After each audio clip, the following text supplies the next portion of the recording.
That's right. Did God give the law, statutes, and commandments to the Egyptians who had the Israelites in slavery?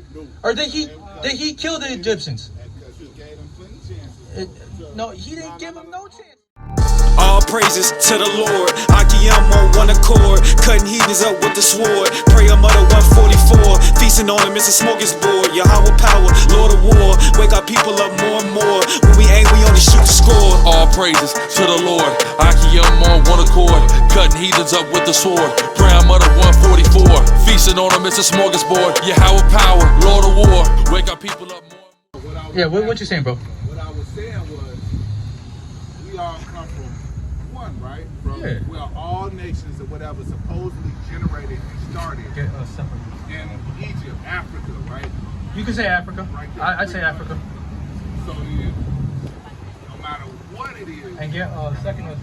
we all supposed to come from one.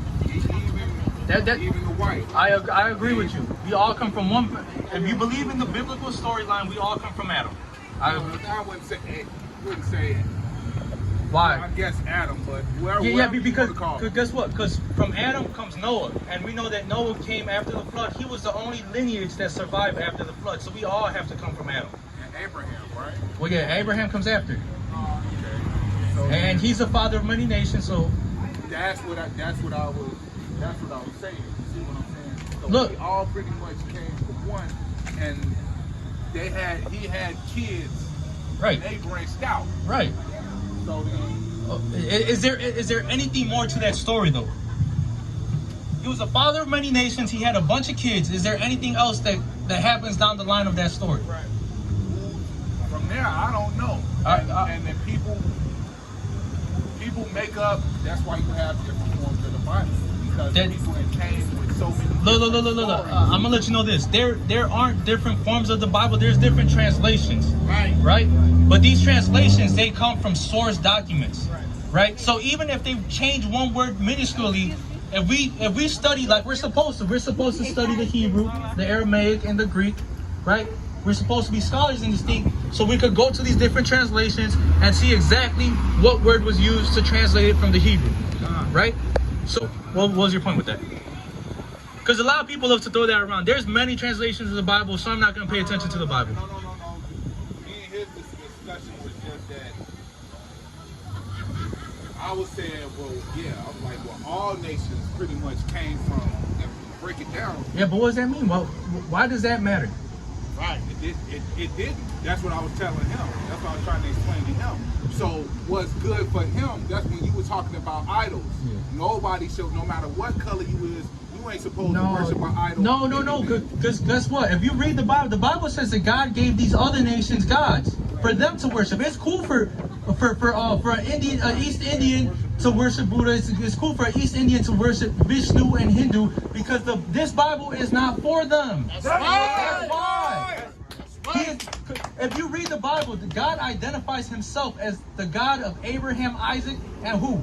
Jacob. So guess what? This is for the children of Jacob. That's right. Right? What about Isaac and Abraham? What about their children? They're part of our lineage. But there's a separate. Get Deuteronomy 7:6. No, bring that out. Because I'm going to show you even before that. Deuteronomy 32:8. When the Most High divided to the nations their inheritance, when he separated the sons of Adam. If God wanted us all to be together, would he have separated the people living in Babel at that time? They came together, just like you're saying we should do, and God separated them. I didn't say we should do that. I'm saying that you were talking about idols. You said God don't want you to worship idols. Right. So that's what I was saying. It shouldn't matter what nation, what color you is. It does matter, because our God is the God of the Bible, so we shouldn't worship those other gods. God doesn't care about those other nations, so they could do what they want. That's why the law, statutes, and commandments, if God loved everybody, he would have given the law, statutes, and commandments to everybody, but he gave it to Moses to give to the children of Israel. That's right. Did God give the law, statutes, and commandments to the Egyptians who had the Israelites in slavery? Or did he kill the Egyptians? Because he gave them plenty chances. No, he didn't give them no chances. So hold on, wait. When Moses was saying, let my people go, okay, not giving them chances. Now check this out. Now watch this. God is in control of everything, right? Pharaoh said what? Pharaoh said he wasn't going to do it. He wasn't going to let the people go. Does the Bible not say that God hardened Pharaoh's heart for him to do that? It says it. It literally says God hardened Pharaoh's heart. He set him up for failure. Right. And look, real quick, that's not a good. Why? Because he's God. Because he's God. No, I'll tell you why. Because he wanted to prove a point. He wanted his name. God wanted his name to be known amongst everybody. So he made it so that Pharaoh, he hardened his heart just to show Pharaoh the extent of his power. Just to show Pharaoh that he could crack the Red Sea, right? That he could take out all of Pharaoh's army, that he could kill the firstborn in Egypt. He wanted his name to be known amongst the heathen. And he wanted us, the children of Israel, to see that he will fight for us. So that's why he did all that. And the silverback off that point, right? He took a monolithic people, right? They talk about Egypt like it's just the greatest thing on planet Earth, which they had a great empire.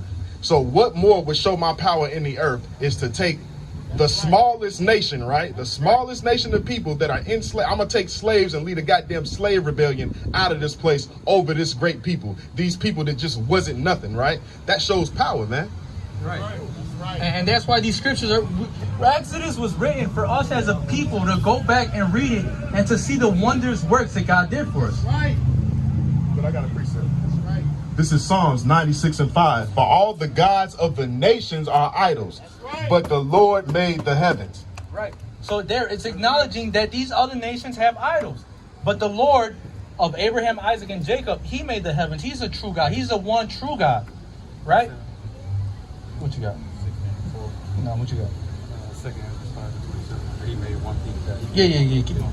This is 2 Ezra chapter 5 verse 27. And among all the multitude of the people, thou hast gotten thee one people, and unto this people whom thou lovest, he gavest a law that is approved of all. Right. So that says that out of all the people that God created, he chose one people, and he gave that one people a law. I'm gonna expound on that. Deuteronomy 7:6. Listen up, brother. For thou art an holy people. So this is Deuteronomy. This is Moses speaking to the children of Israel after he led them out of Egypt.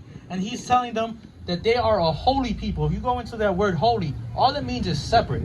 We're a separate people. For thou art an holy people unto the Lord thy God. We're separated unto the Lord God. The Lord thy God has chosen thee to be a special people. So not only that, but God chose us to be a special people unto himself. Unto himself, that's possessive. Above all people that are upon the face of the earth. It said that he chose us to be above all people on the face of the earth. That's right. Right? And that's why he gave us a law that only us to follow. Right? That's right. Because we read earlier that law was supposed to be our wisdom in the sight of these nations. When we followed that law in front of the East Indian man, the white man, the Asian man, they're supposed to look at us and be like, wow, how do these people know all this wisdom that God gave us? This is the book of 2 Ezra, chapter 6, verse 54. And after these, Adam also, whom thou madest Lord of all the creatures, of them come we all, right? You said that, right? We all go back to the same one man, right? And the people also whom thou hast chosen, when it's talking about the Israelites, he only has one chosen. Verse 55, all this I have spoken before, O Lord, because thou madest the world for our sakes, right? That's possessive. Ours is possessive. Verse 56, here goes the dagger. As for the other people, which also come from Adam, thou hast said that they are nothing but be likened unto spittle, and has likened the abundance of them unto a drop that falleth from a vessel. That's exactly what the Most High thinks about these other nations. They are nothing unto him. We're the children of God, and everybody else, he could give a damn about. That's right. Just like you. Do you have any kids? Right. So you're going to care and look after your children, right? You're not going to care what your neighbor's children does. You're not going to care what the next man's children do, right? You're not going to go and discipline someone else's children, right? But we're the children of God, so God's going to discipline us. That's right. And like I said earlier, that's that tough love. He's going to discipline us because he's the Father, and the Father's supposed to give instruction. And when we don't listen to instruction, he's going to do what he has to do to make sure we listen to instruction next time. And that's why you see our people in these predicaments. That's why we see us in this poverty, in these violence-stricken neighborhoods. right? But you got I think I heard you say you got another question. No. That was it wasn't really a question. It was just a discussion. He was like, well, Okay, but look, for the most part, do you believe that blacks, Hispanics, and Native Americans are Israelites? You ain't never heard that the black people are the true Jews? Jesus was black? You ain't never heard none of that? I heard they say he was black. Do you believe it? I believe he came from Egypt, Israel. I mean, that what you call, you know what I'm saying? There's so many different forms of black, African. Right, you know what I'm right. saying? So skinfolk and kinfolk. Yeah, that's true as well. But the world doesn't tell you that Jesus was black, right? They'll propagate this image that is truly not black. That's the same discussion I was having with him. I was like, I didn't understand how in school I'm coming up and they just was teaching.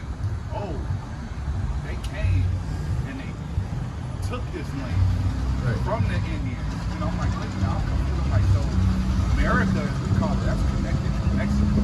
Right. Like when there are people from why are we thinking there should be people already here? How can you discover something when there should be people already here? Right. You know what I'm saying? And then you teach in school that you killed them. Geronimo. You know what I'm saying? Y'all promote this man.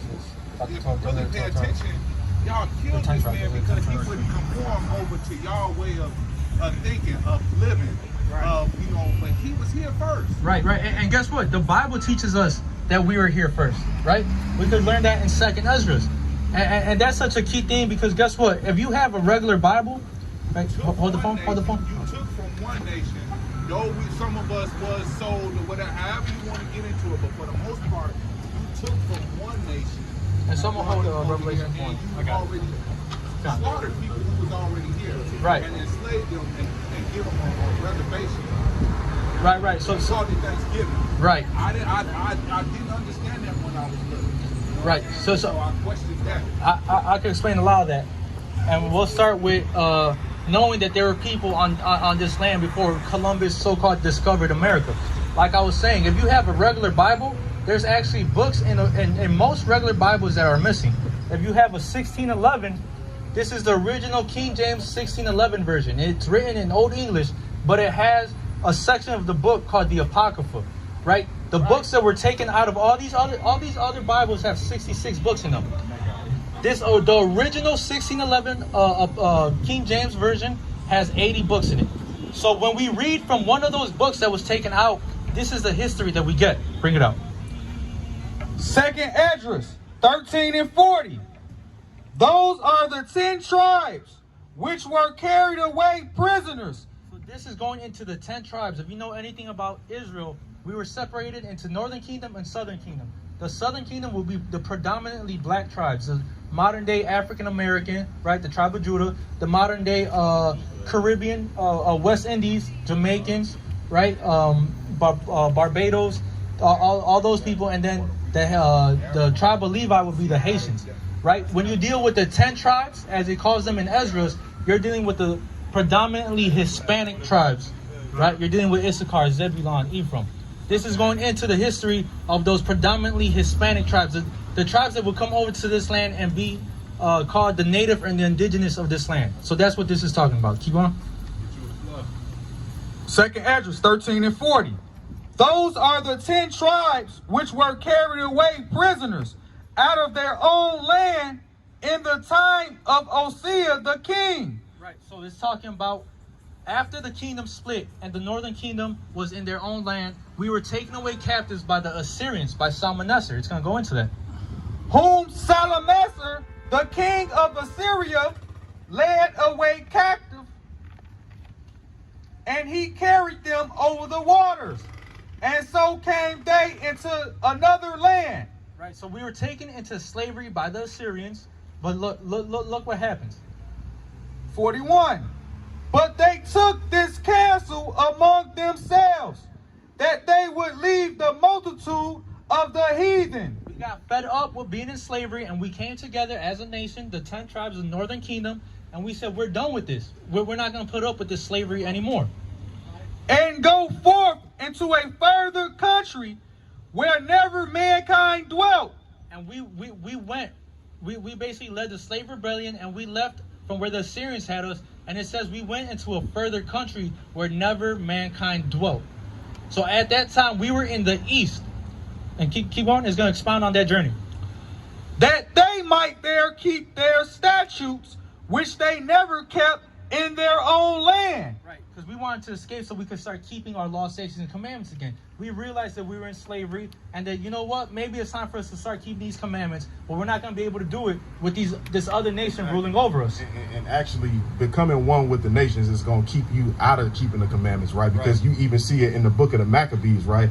I think it was Antiochus Epiphanes. He wanted to make everybody one. He wanted to make the whole world Greek, right? So then he told the Israelites they couldn't keep their laws, they couldn't keep Sabbaths. Right. You wasn't even supposed to be recognized as an Israelite. He just wanted you to be a Greek and follow Greek customs, and they're a bunch of man. Right. That's right. Keep on. 43. And they entered into the Euphrates by the narrow places of the river. So we got on a boat and we went through the Euphrates River and we sailed all the way. 44.